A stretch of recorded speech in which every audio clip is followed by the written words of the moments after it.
Hi, welcome to Center Vision Leadership Tuesdays at 2. This is Hugh Ballou, founder of Center Vision Leadership Foundation, and my guest today is my good friend Sharitha Herring. I call her the queen of nonprofits. Hi. So Sharitha has been a friend for many years, and she helped me get the Center Vision Leadership Foundation off the ground. Yes. And taught me how to get it started. So she's an expert on how to launch your foundation and how to set it up.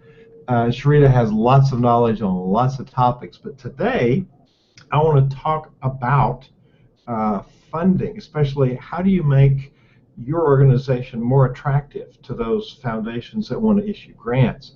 But before we do that, tell folks a little bit about Sharitha Herring, where you live, and why do you have this passion? I watch you work, and you have this passion for building nonprofits and empowering people to make a difference in communities. So a little bit about you, where you live, and why have you gravitated to this space and become such an expert at this? Well, Hugh, one of the things that I found is that we all have a burning desire, and it's planted in us way before we even knew it. And what really validated that for me was actually researching on a grant proposal. And I found that there's proven statistics that shows that who we are, what we love, whether our likes, dislikes, or whatever, shows up in us by the time we're 5 years old.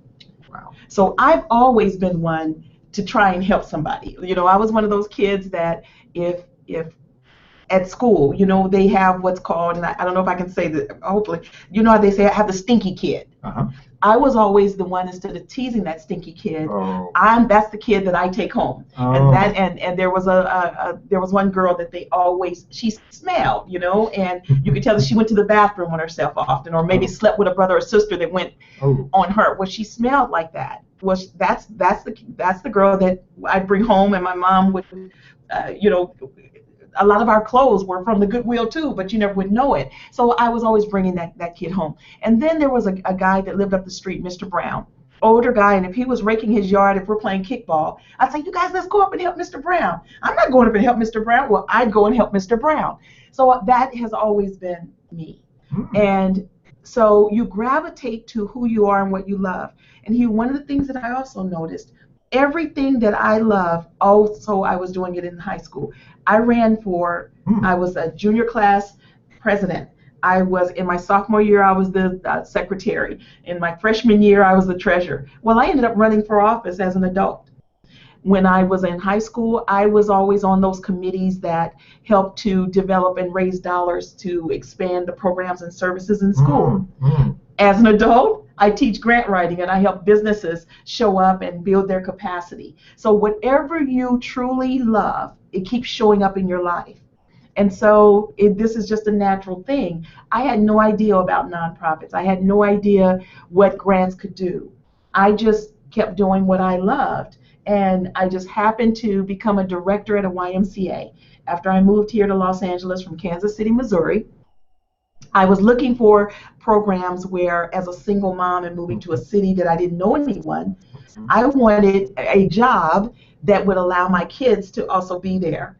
And I just happened to be looking in the newspaper and saw a YMCA, and the rest is history. I went there, became a director. From there, I started my own company to be able to work with organizations ongoing. So it's like my path. I just kept following what felt right for me. And that's why I teach people how, no matter what your passion is, there's profit for it. Because I believe that the original GPS is God.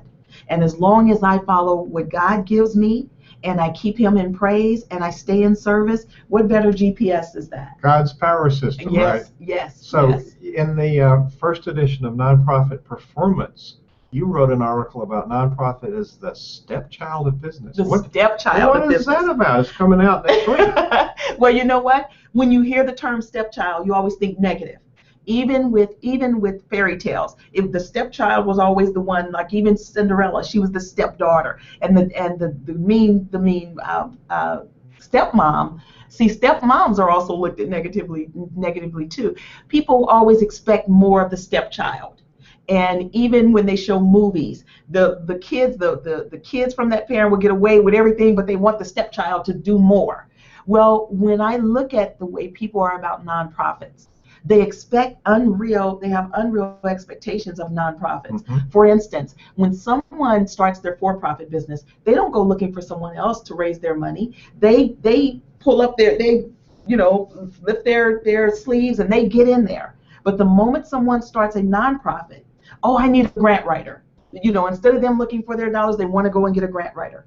And I've seen people that have been trying to get investors or get money for their business, trying to get it in revenue for 15, 20 years. But the moment someone starts a nonprofit, the very first grant that they submit, if they don't get it, oh, I knew I should not have started a nonprofit.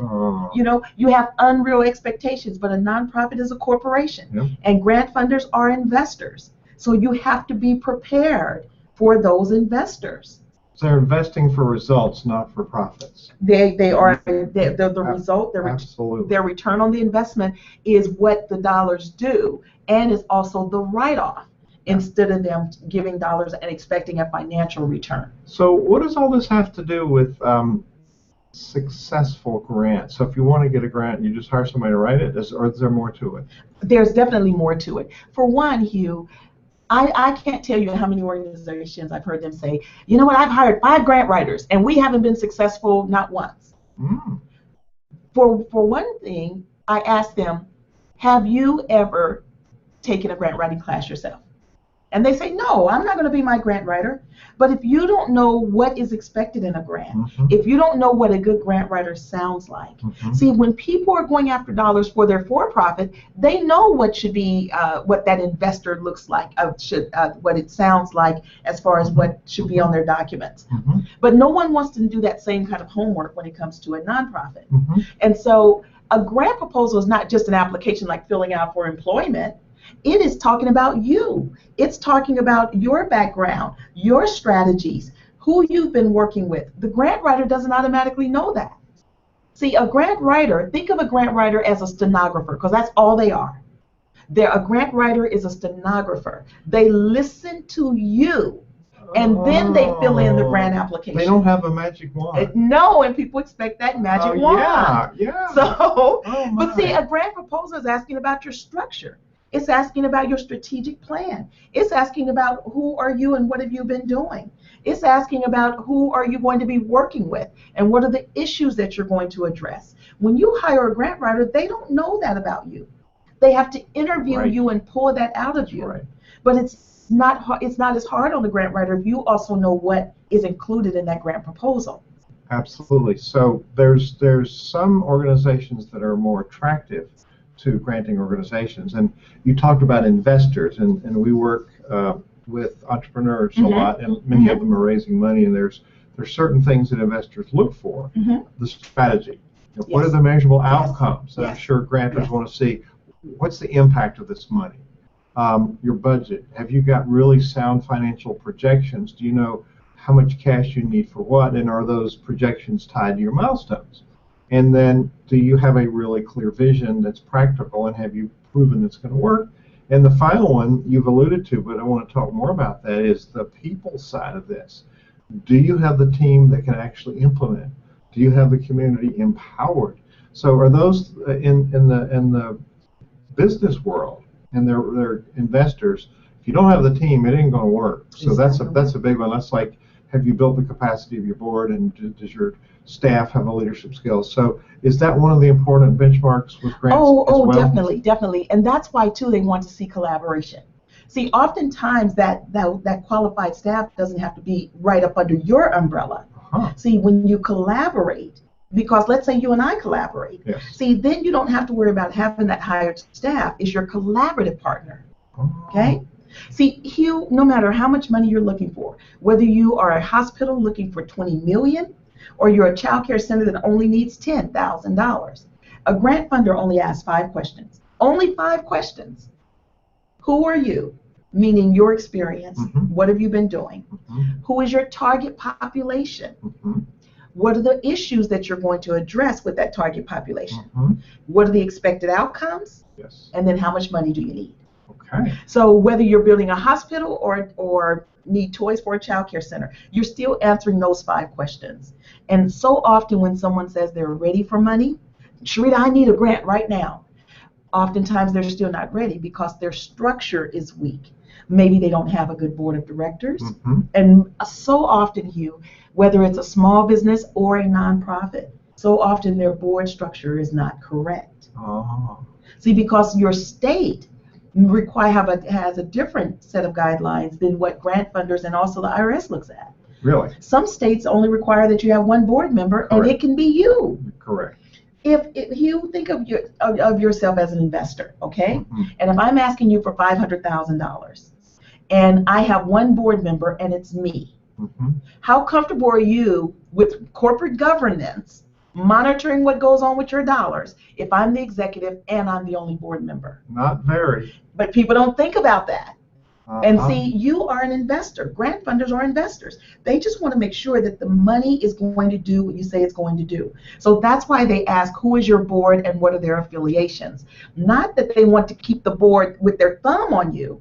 They just want to make sure that if you say you're going to do what they're approving you to do with their money, that that's what happens with it. Their affiliations. Their affiliation. So let's say that I'm a teacher. Right. They don't want to see my after school program have a board of directors they're all the teachers right there at my school. I see. Because then they're worried about corporate governance. They may feel that all of us we're all hanging out together all the time anyway. We may go after work, after drinks. Well, we might take that money that they're giving and we all go to Vegas.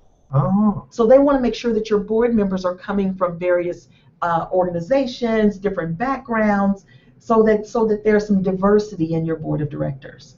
They are looking at that. That's an important piece. Oh, yes, yes, yes. So it's not about just writing the document to match what the grantor wants to see. It's about them looking into the fundamentals of your organization. Now, that's part of the purpose of Center Vision Foundation is to help nonprofits build out these systems. Yes, yes. Because see, again, when you're writing about your board and the diversity, you are writing what they want to see. See, so often when they ask the question on a grant, it seems very generic. They may say, what is the structure of your board? That may be all they say. But they're wanting to see board diversity. They're wanting to see how often do you meet.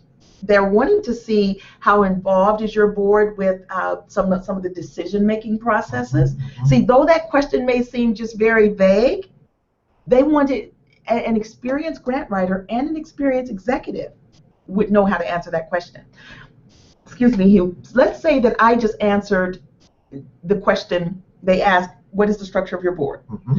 And as a grant writer, I just said, we have 5 board members on our board, Dr. So-and-so, Mrs. So-and-so, the JBE company, and that's all I said. If you had the set of eyes and ears and knowledge of grant writing as the executive, you would be able to see that that grant writer answered it too weak. And that's why I teach executives grant writing. Okay. Because when a grant isn't accepted, when it's turned down, it's also that executive's fault. So, and most grant organizations won't tell you why they turned you down, will they? Not in most cases, no. Yeah. Because they would be answering the questions of hundreds of people. Yes. And so the thing is that's why oftentimes they will have a webinar or something and answering questions at that time, because they want you to be as equipped as possible before you even submit. Really? Yes, and they call it my mind is gone. They will have what's called it's a meeting that they have. Sometimes it's in person if it's for local, or now they're doing webinars, and it's a Q&A. So you also teach people about grants, this 360 thing. What is that? Collaborative 360. That's where you don't have to be a nonprofit. You could be an entrepreneur, small business owner, but you are a social entrepreneur. See, there's a lot of people that they might own a boutique, they might own a pizza parlor, like one of our CEO Space grads in San Diego. He probably gives $5,000 a month away in pizza. But he doesn't realize that grants can cover that cost instead of him just absorbing that cost under his for-profit company. Well, now by being under Collaborative 360, when we go after grants, he can be included in that because he feeds all kinds of baseball teams. What do you mean when we go after grants? Under the C360 program, what it's designed to do, Hugh, is under 360, we will go after a minimum of 5 grants annually for you. And we identify the grant funders. We also will set up collaborations, and we'll go after those grants based on what each affiliate, what your focus is. And so now let's say that his name is Rossi. So let's say that Rossi's Pizza is under Collaborative 360. I know him. And so we're writing a grant for community outreach for businesses that are doing either supporting baseball teams or schools or whatever. So now, because he gives away about $5,000 a month, let's say that we go after a $60,000 grant for him. And now that will cover him giving those pizzas away to those teams. Oh. So that way he doesn't have to develop his own nonprofit. He's under our umbrella. Once you're a member of C360, you are a nonprofit. But also now he can also get donations, because every affiliate member has a website with a donate button. So he can even now receive donations, and it's tax deductible because under our umbrella we're serving as his fiscal agent. That's great. Yes. So yes. We have a lot of work to do to clean house before we can even think about writing a grant proposal, don't we? In most cases. Now, if a business has already been operating and they're in revenue, pretty much they already know how to set up their strategic plan. They've got their sequence in place and that kind of thing. One of the things that I find, Hugh, when people immediately start a nonprofit is they say that, for instance, let's say that it's a youth program and they want $2 million to get a building for a gym. Well, if you don't have a history of running a youth program, first of all, you don't have any experience showing that you've ran a quality basketball program, that you know what it's going to take to run that building, the maintenance of the floor, to have one of those wood floors maintained, and even the special wax they use and all of that. If you don't have that knowledge, then you're out of sequence asking for $2 million for the building first. What you may want to do is ask for dollars to lease someone's gym, run that for a year, get the grants to cover your lease, and to hire the staff to do that. Now, after you've run that building and you have a history, then now you can be more in sequence when you're asking for the building. Oh, I'm sorry. Let me turn this off. When you're asking for the dollars to support your program. So again, so often people are out of sequence because they're asking for, it's like asking for a platinum card and you don't have any credit. So you might have to start with that secure card, putting money down and starting that way, and then leading up to having that platinum card. We're live today, Tuesdays at 2 with Sharita Herring. Last week we had Ed Vogel talking about strategic planning, and that's part of the structure, is having measurable outcomes and a defined strategy for getting to where you want to go. Next week we have Devin Thorpe, who's an expert in crowdfunding, which is a whole other way to attract funding. Yes, so yes. You're talking about the executive director runs the organization, and funding is part of their umbrella. Yes. So to be smart about what's going to make you and your organization attractive for grantors. Now, there's a lot of people looking for grants. Do they suck up all the money? Is it very competitive? What's it like out there? It's no more competitive than going after an investor or getting a loan from a bank. See, I've had people say, well, Sharita, I'm submitting to this foundation, and there's a whole lot of other people submitting to them. How do I know that they're going to have enough? When a person goes to Bank of America or Wells Fargo and submit for a business loan, do they know how many people have applied? Do they know how much money is available? Because they're not going to give all that money out of that bank. But that's what I mean about stepchild of business. People have a different expectation than when they're going after dollars for their. They don't even think about, is there enough money when they start their corporation? Do they? They don't even think about where that money's going to come from initially. But when people start a nonprofit, oh no, I don't know if I want to start a nonprofit. I hear there's not enough money. And that is not the case. Matter of fact, not only are there millions on top of millions annually coming from the government, there was just even since 2007, there's been more than $300 billion in non-government grants. And as of 2 years ago, now Warren Buffett, Bill Gates, Zuckerberg, Ted Turner, they all have formed what's called the Giving Pledge. And you can see that. You can go to thegivingpledge.org. And it shows you 100 plus billionaires. Then now they've signed a pledge. They're giving 50 to 90% of their wealth to the nonprofit arena in grants. That added another $980 billion annually. Oh my goodness. So are there grants that aren't awarded, that nobody qualifies for them? Millions go back every year. Do they? Not just because no one qualified, people haven't been submitting. Really? That's so, I mean, it's crazy. So when people say there's not enough money, millions go back every year, Hugh. Untapped. Millions go Millions. back. That just stops my heart. Yeah, me too. That's why I teach this. That's why I don't shut up.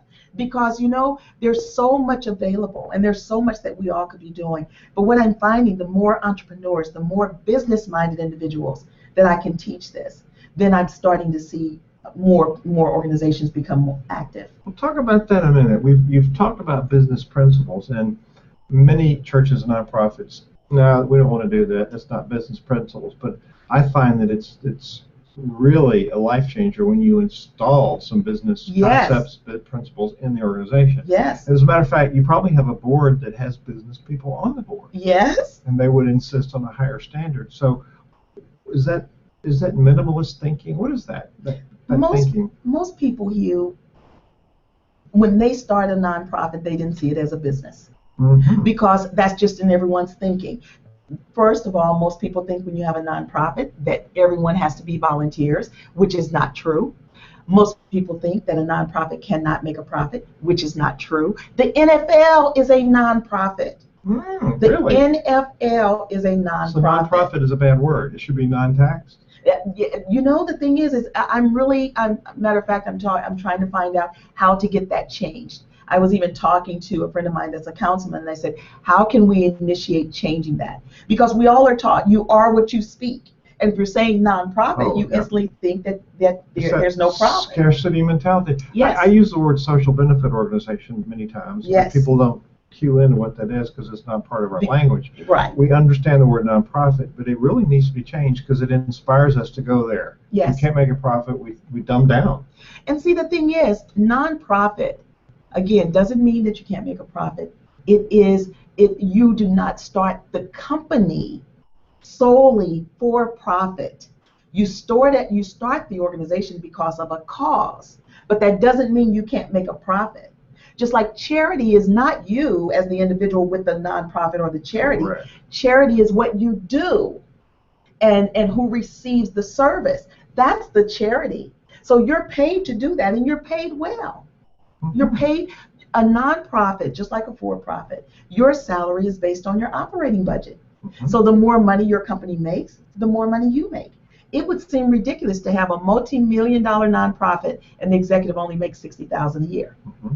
So when you hear people saying, "Oh, that's crazy that the head of the Red Cross is in six figures," you pay that executive for their experience in growing that company and maintaining that company. Absolutely. Yes. Yes. Absolutely. Recently on Facebook, there was a beautiful yacht, and I was sitting on the dock, and we were watching Roberta Flack Saturday night. And Hugh, my goal is to have a beautiful yacht, and it's going to be my nonprofits. Okay? And so I posted on there. I posted beautiful. It's like 3 stories, and I said, "This is my next yacht," and I said, "And there's a grant for that."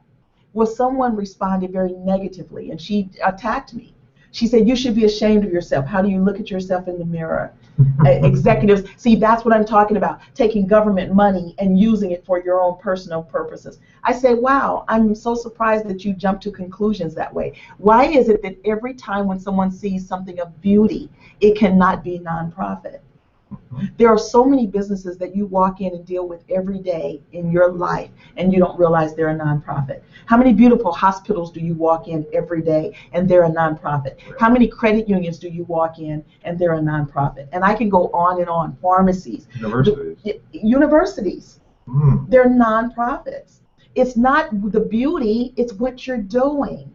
Hugh, that beautiful yacht, I'm going to be taking kids out that have never even spent the night or even been to the ocean, and we're going to be taking trips. I'm going to have it where nonprofits and small businesses can come there and have meetings and that kind of, the same way that they lease buildings for their events or whatever, we're going to be doing them on that yacht. It takes a skill to be able to maneuver that yacht. That's going to be a job training program. it takes a skill to be able to have a crew that's going to be maintaining that yacht. Just the same way I'm developing a waiter-waitress program with one of the largest restaurant chains in Los Angeles, and that's nonprofit, the same way I'm going to be doing on that ship. It's not what you do. It's not, I mean, it's not the amount and what it looks like. It's the service that you're providing and who's benefiting from it. That's the important part. What is the impact of the money? What is the impact? So donors want to know. I think donors will support what they believe in and won't pay a penny for what they don't believe in. And sponsors, there's a number of ways to attract funds. So sponsors want to have positive name recognition. Yes. So you've got to up your game so that they're associating with something of quality. Exactly. That promotes their brand. And then foundations that are giving you grants want to see results. Mm-hmm. You know, Hugh, it reminds me of, I was working with a job training program, and we specifically told the individuals, the participants, tomorrow we're going to have mock interviews. So come dressed like you really want this job. You need this job. Now this goes to show you the mentality. One young man was an amazing student in the class. He wouldn't miss a day. He was always up front, always answering questions. And let's just say, let's call him Oscar. So the next day when he comes, I actually thought he was sick. He looked worse than I'd ever seen him look. But he still had that spirit about him. But Hugh, his shoes were horrible, his clothes, and I thought maybe he forgot. So I asked him, I said, Oscar, can you come outside a moment? So we step outside the classroom, and I said, did you forget that we were doing the mock interviews today? No, Miss Heron, no, I'm ready, right? And I said, okay. And I said, well, Oscar, why are you dressed this way? His mentality, he felt like he needed to look like he needed the job. Oh, no. That's that mentality. I feel like people look at the nonprofit arena the same way, Hugh. They feel like they need to look poor. They feel like they should only be dealing with the homeless. They feel like that they can't be paying their executives. They're looking at the nonprofit arena the same way that young man was looking at needy when I said dress like you really want this job. Instead of dressing to impress, he felt like he needed to look like he was starving to death and needed the job. Oh my goodness. And people look at it the same way. That's that scarcity mentality I was talking about. Exactly. So we're going to do a wrap here because I try to keep these to around a half an hour, 35 minutes. So okay. As we wrap, can we summarize the points, the board, the strategy, those points that make an organization attractive? So what's the point about the board? You want to make sure that you have a board that, well, in the nonprofit arena, no more than 49% of your board should be family or interested parties. Okay. And the interested parties is anyone that would have a biased vote. Now, I know people are afraid of that because they think that the board can take over their company. For one, if there's no financial gain, so you find boards that take over companies more so in the for-profit arena than the nonprofit. What it's just corporate governance. But don't bring your board in so close that they seem like an employee. Mm-hmm. The board should operate at arm's length. Mm-hmm. Okay. So diversity in the board, high level of skills, and yes. The board's very active yes. in governance and fiduciary responsibility. Yes. And so what about the skill of the leader? The skill of the leader, they want to make sure that, first of all, that they're a good communicator. And two, that leader should make sure that whatever that business is, that they're passionate about it. Love that business. Because if you love it, then you're going to do what it takes to make sure that it operates well. And then two, the leader needs to know I always recommend, if you're going after dollars, you learn the strategy of the dollars too. I think that every principal of a company should take a grant writing class, whether it's for 3 hours or 1 day, because you've got to develop a new set of eyes and ears and conversation. And then that way you know what goes into that grant proposal. Just like being here at CEO Space. If you're collecting all these CME cards, when you take it back and just drop it down on the desk of the grant writer, they have no idea what those are for. But if you have the eyes and ears and language of the grant proposal, you'll say, you know what, Sally, this one, he would be a great collaborative because his organization is doing this, this, and this. And so he can bring his skill set and do that. This one right here, this would work well for that project that we're doing this. So because remember, a grant writer is only a stenographer. They're only as good as the information received. Wow. So if you're bringing that information, then now you're going to be successful in those grants. So the board, capacity built and active and diversity, Yes. the leadership skills in your leadership team. And what about the plan, the overall plan? Make sure you're in sequence. Like that organization that they wanted to get $2 million for a gym, but they hadn't even ran a program yet. Okay. Make sure you're in sequence, because grant funders can tell when you're out of sequence. So make sure that first the project is that the structure of how you're running your programs. And again, I'm saying programs instead of departments. See, in the nonprofit arena, when you're talking about the different aspects of your business, those are departments. But in the nonprofit arena, they're mostly called programs. Great. Just like customers and clients. In the for-profit arena, you call them your customers, your clients. In the nonprofit arena, they're called target population or program participants. So that's why I say executives should also learn the language of the nonprofit arena. Because if a grant writer is not writing in the nonprofit language, you would know it. And you would be able to spot a poorly written grant proposal. So that's helpful. That is so helpful. The right language, the right preparation with your board, your leadership, your strategic plan, your sequence for your business. We're calling nonprofit, social benefit, yes, non-tax organizations. Sharita Herring, my friend, you've been absolutely brilliant today, and I've learned so much myself. Oh, good. Everybody Thanks for having me. That's on this Hangout learned it. So if you have other questions for Sharita, send in your questions to info@centervisionleadership.org. And will you answer some questions? I just asked them to send them in. Yes, I will. So we'll and we have a chat Thursdays at 4. Tuesdays at 2 is the video hangout. Thursdays at 4 is the chat room. So join Todd in the chat room on Thursdays, and your questions will be answered, or we will defer them and come back to you and have a full answer. So Sharita, you've really excited me about the possibilities, and I got a lot of work to do, so I'm going to go to work, and I'm inspired to do it now. Yes. So thank you for so much that you shared. Thank you for having me on. So we'll see you next week, Tuesday at 2. Thank you for tuning in. Goodbye. This podcast is a part of the C-Suite Radio Network. For more top business podcasts, visit c-suiteradio.com.